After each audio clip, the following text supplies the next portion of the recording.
ఈ sports quota కింద ఉద్యోగాలకు ఒక్కొక్క పోస్టుకు 15 లక్షల నుంచి 20 లక్షల దాకా అమ్ముకుంటూ బేరసారాలు జరుగుతా ఉన్న వీడియో కూడా బయటకు వచ్చింది.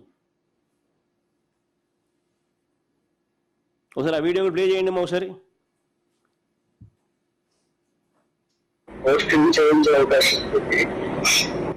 సార్ అట్లా కాదు సార్, అంటే ఎంతలో అవుతుంది సార్? ఒకసారి వస్తే మాట్లాడదామండి. అంటే కలిసి మాట్లాడమంటారండి?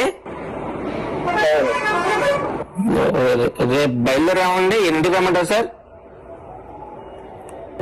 ఇష్టం, మీరు ఏ టైంకి అయినారండి. సరే సార్, ఇప్పుడు మా చెల్లి కూడా కావాలండి. నేను ఒక్కన మా బావ నేను వస్తే సరిపడు. మీ ఇక్కడైనా రండి, మీ ఒక్కరైనా రండి, ఆవిడ కానీ పర్లేదు, మీరే మాట్లాడి ఫైనల్ చేసుకుంటాండి. అవును సార్. అదే సరే సార్, అయితే రేపు 10 గంటలకల్లా వచ్చేస్తాం సార్. వచ్చి మీకు కాల్ చేస్తాం సార్ ఈ నెంబర్కి. మాక్సిమం ఒక వస్తే బెటర్, ఇద్దరు వస్తే కూడా ఒకరితోనే కదా మాట్లాడేది. ఇంకా మీరు నెక్స్ట్ వాళ్ళు చెప్తారు కదా సార్. ఏం లేదు, కొంచెం ఇది సీక్రెట్ గా చేసుకున్నారు కదా. ఓకే, తప్పకుండా సార్, నాకు అర్థమైంది సార్. ఏమో సార్, ఎంతానంటే నేను ఒకసారి మరి ఫిగర్ చెప్తే నేను ఒకసారి రెడీ చేసుకుంటాం సార్. మేము కూడా అందుకని అడుగుతున్నాం సార్. సార్ ఇది డిఎస్సీలో పోస్టింగ్, మీకు ఐడియా ఉంది? అవును సార్. మీరు వచ్చేసి మార్కెట్ ఇప్పుడు 15 లక్షలు అట్లా నడుస్తుంది. బాబోయ్, ఎంతంటే పెట్టలేమండి. ఏంటంటే డైరెక్ట్ గా పోస్టింగ్ ఇవ్వట్లే కదా. సరే, అందుకన్నా మీరు వచ్చి మాట్లాడితే నెగోషియేషన్స్ చేద్దామంటే చేద్దాం. సరే సార్, అయితే ఓకే అండి, మాట్లాడతాను. ఓకేనా? అలాగే అండి. నేనైతే నేను యాక్చువల్ ఏంటంటే నేను టైం తక్కువ ఉంది కాబట్టి ఇంటికే పిలిపించి మాట్లాడుతున్నా, ఇంట్లోనే మాట్లాడుతున్నా. ఓకే సార్, అలాగే సార్. కొంచెం పర్సనల్ గా వస్తే మాట్లాడుతాను.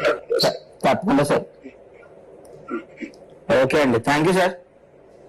కొంచెం పర్సనల్ గా ఇది డిస్కస్ చేసుకోవాలి. లేదో చెప్పిందండి, మా చెల్లి చెప్పిందండి. పోస్ట్ ఇంపార్టెంట్ కదా సార్, మా ప్రజెంట్ వస్తామండి, చూసుకుంటాం సార్. సరే అండి. ఆంధ్రప్రదేశ్ ప్రభుత్వ లోగో డీపీగా పెట్టుకొని ఒక క్యాండిడేట్తో బేరసారాలు చేస్తున్న వీడియో ఇది. ఈ వీడియో బయటికి రాగానే తూతూ మంత్రంగా ఒక కేసు పెట్టారు. కేసు పెట్టి స్టేషన్ బెయిల్ ఇచ్చి ఇడిచిపెట్టేసినారు.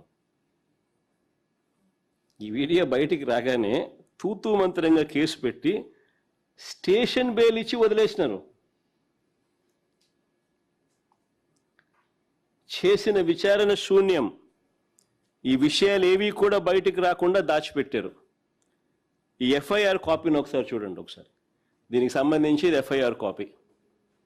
ఈ ఎఫ్ఐఆర్ కాపీని ఒకసారి మీరు చూస్తే వీడియో కాల్ చేసిన వ్యక్తి ఫోన్ నెంబర్ చాలా స్పష్టంగా ఉంది.